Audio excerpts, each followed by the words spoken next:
திருச்சிற்றம்பலம். விழிக்கு துணை திருமென்மலர் பாதங்கள், மெய்மை குன்றா மொழிக்கு துணை முருகாயனும் நாமங்கள், முன்பு செய்த பழிக்கு துணை பன்னிருகை வேலும், பயந்த தனி வழிக்கு துணை வடிவேலன் செங்கோடன் மயூரமுமே.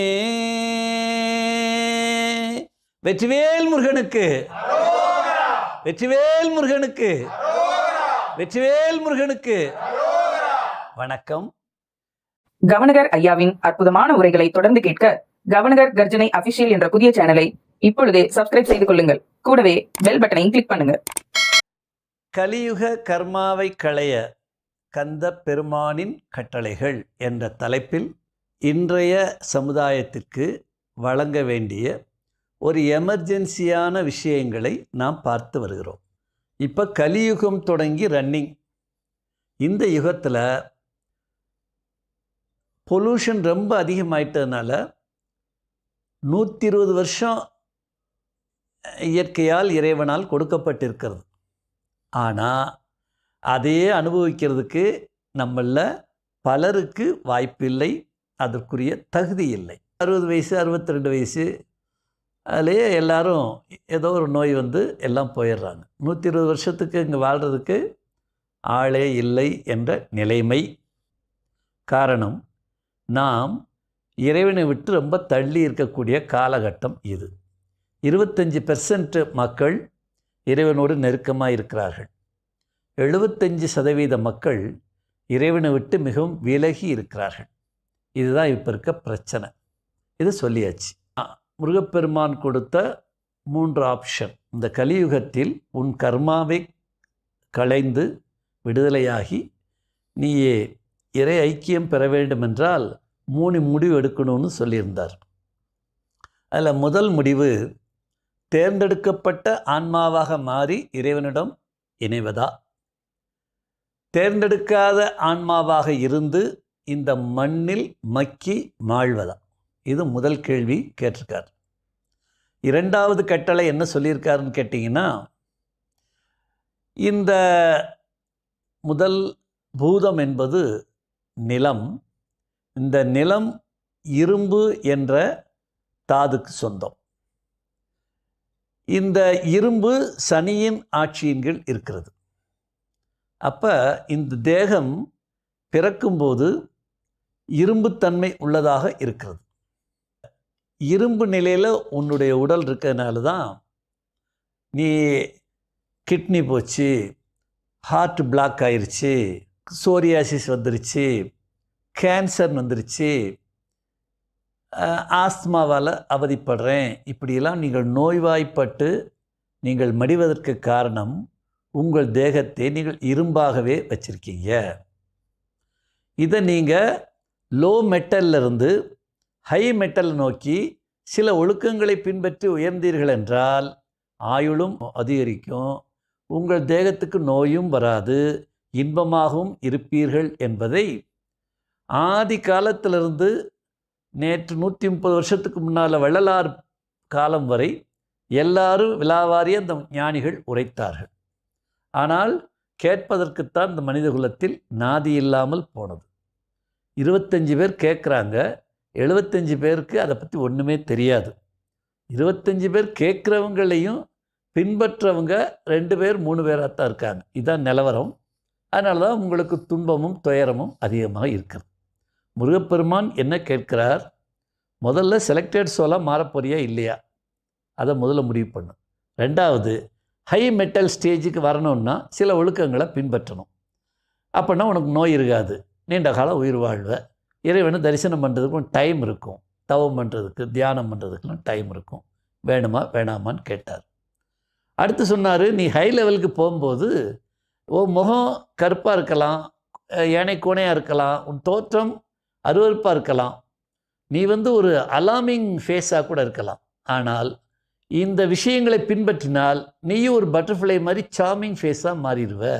ஒரு தேள் மாதிரி அலார்மிங் பயப்படக்கூடிய கொடிய நிலை, அசுர நிலை உனக்கு இருக்காது. இப்போ உனக்கு இந்த 3 கேள்வி 3 கட்டளையை கேட்டிருக்கார். இதை ஐயா சொல்லியிருக்கேன், பார்க்காதவங்க பார்த்து தெரிஞ்சுக்கங்க. இன்னொரு 3 கட்டளையை முன் வைக்கிறார். என்ன கட்டளைன்னு கேட்டிங்கன்னா, அதாவது இந்த கலியுக கர்மா எந்த வடிவத்தில் ஒன்று அடிக்குது, எந்தெந்த வடிவத்திலெல்லாம் ஒன்று அடிக்கும்னு ஒரு பட்டியல் போட்டு கொடுத்துருக்காரு.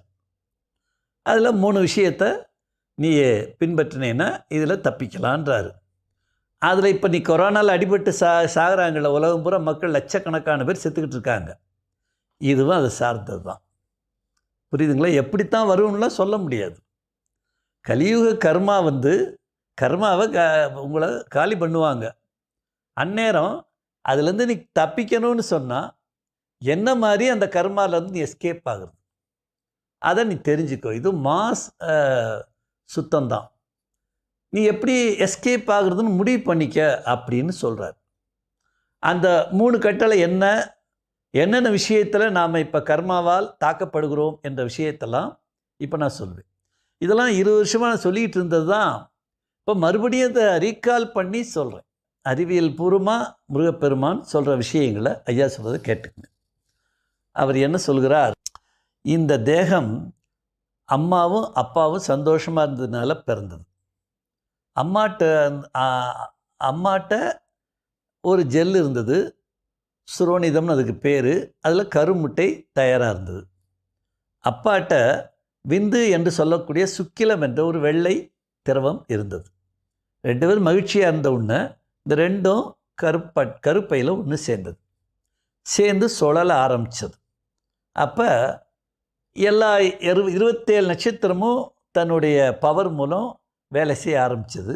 9 பிளானட்டில் இருக்க சக்திகளும் சத்தர்களும், அதாவது தெய்வங்கள், அந்த தெய்வங்களுடைய கணங்கள், அவங்கெல்லாம் அந்த சிசுவுக்கு அங்கே சிஸ்டத்தில் வேலை பார்க்குறாங்க. அப்போ தான் அந்த கரு வடிவமாகுது. அப்போ இது சுழன்று ஒரு பாதரசம் சுழல்கிறது. அது ரசமாக தான் போகுது. அது சுழன்று ஒரு உறுப்பாக ஃபார்ம் பண்ணுது அப்படி என்று முருகப்பெருமான் கூறுகிறார். அந்த ஃபார்ம் பண்ணும்போது இந்த 5 பூதங்கள், அதற்குரிய பிளானட்ஸு எல்லாம் சேர்ந்து தான் வேலை செய்யும். அப்படி வேலை செய்யும்போது முதல்ல ஒரு குழந்தைக்கு எதை ஃபார்ம் பண்ணுதுன்னு கேட்டால், புருவ மத்தியில் பொட்டு வைக்கிற இடத்துல 3ஆம் கண் என்று இறைவன் அந்த கண்ணை காட்டிய அந்த இடத்துல சூரியன் அங்கே தான் மையமாக இருந்து இந்த மனம், அறிவு, சித்தம், ஆன்மா எல்லாவற்றையும் ஒன்று திரட்டி இதுக்கெல்லாம் அத்தாரிட்டி சூரியன். அது பிட்யூட்ரி என்ற ஒரு கிளான்ஸாக, ஒரு சுரப்பியாக அங்கே உருவாகி தன்னுடைய ஒளியை இங்கே வச்சு முதல்ல அந்த சுழுமுனை என்ற நாடியை அப்படியே சைக்கிளிங்காக அது ஃபார்ம் பண்ணுது. அப்போ ஒரு குழந்தைக்கு ஒரு கருப்பையில் முதல்ல தோன்றுவது சுழுமுனை என்ற நாடி. இந்த நாடி 2ஆக பிரியுது, சூரியன், சந்திரன். சூரியனுக்கு பக்கத்துலேயே சந்திரன் கீழே இருக்குது. இப்போ எப்படி நம்ம மண்டலத்தில் அந்த சந்திரன், பூமிக்கு பக்கத்தில் சந்திரன் இருக்குது, அது நம்மளோட சேர்ந்தே சூரியனை சுற்றுது. அது மாதிரி இந்த மண்டலத்திலேருந்து 2ஆக பிரியுது, இடகலை, பிங்கலை. அப்போ இந்த தேகத்தை 2ஆக பிரித்து இடது கண், வலது கண், இடது காது, வலது காது, அப்புறம் இடது பகுதி வலது பகுதியாக பிரிச்சுக்கிட்டு இந்த பக்கம் கை, இந்த ஒரு கை, இந்த பக்கம் கால், இந்த பக்கம் கால்னு பிரிச்சுக்கிட்டு இந்த நரம்பு மண்டலத்தை ஃபார்ம் பண்ணி அனுப்புது. இதுதான் நாடி நரம்பு மண்டலம். இது சுழுமுனையை ஆரம்பித்து நரம்பு மண்டலங்களை ஃபார்ம் பண்ணுது. இந்த நரம்பு மண்டலம் இங்கே ஆரம்பம் சுழுமுனையில், பிரிஞ்சு போகும்போது எத்தனை வகையான மண்டலம் சொன்னால் 72,000 நாடி நரம்புகள் இது நம்மளை நெட்வொர்க் பண்ணுது. மூளைக்கு, இந்த மையப்பகுதிக்கும் இந்த உடம்போட டிப் என்று சொல்லக்கூடிய கால் நுனிக்கும் இடையில 72,000 நாடி நரம்புகள் பிரயாணம் பண்ணுது. அந்த நாடி நரம்புகள் வழியாக தான் நமக்கு தொலைத்தொடர்பு என்று சொல்வது போல் இந்த டெக்னிக்கல் ஒர்க்கு நடக்குது. இதுதான் முதல் ஸ்பேர் பார்ட்டு, அந்த சுழுமுனை நாடி தான் என்று முருகப்பெருமான் சொல்கிறார்.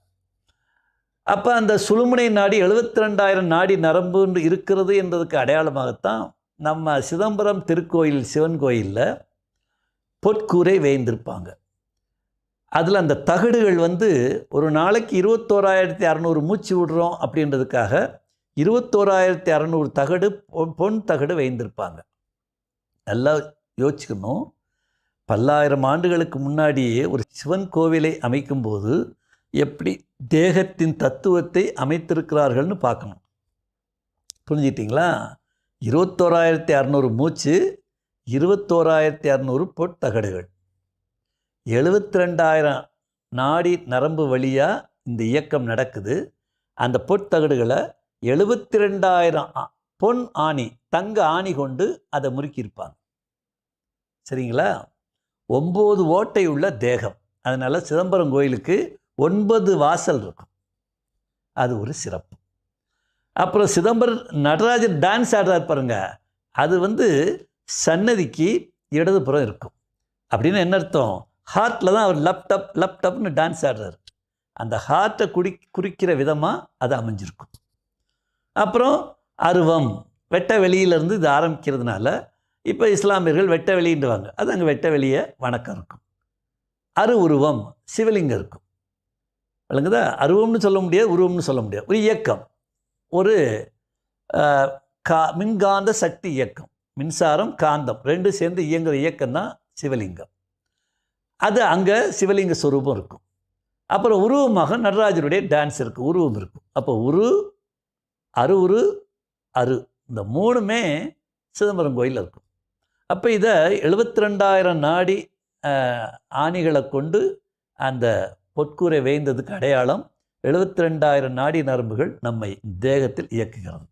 கவனகர் ஐயாவின் நெட்வொர்க்கை பெறவும், அதன் வழியே அப்பன் ஆதிசிவனின் நெட்வொர்க்கை பெறவும் உடனடியாக கவனகர் கர்ஜனை அபிஷியல் என்ற சேனலை சப்ஸ்கிரைப் செய்து கொள்ளுங்கள். கூடவே அந்த பெல் பட்டனையும் கிளிக் பண்ணுங்க.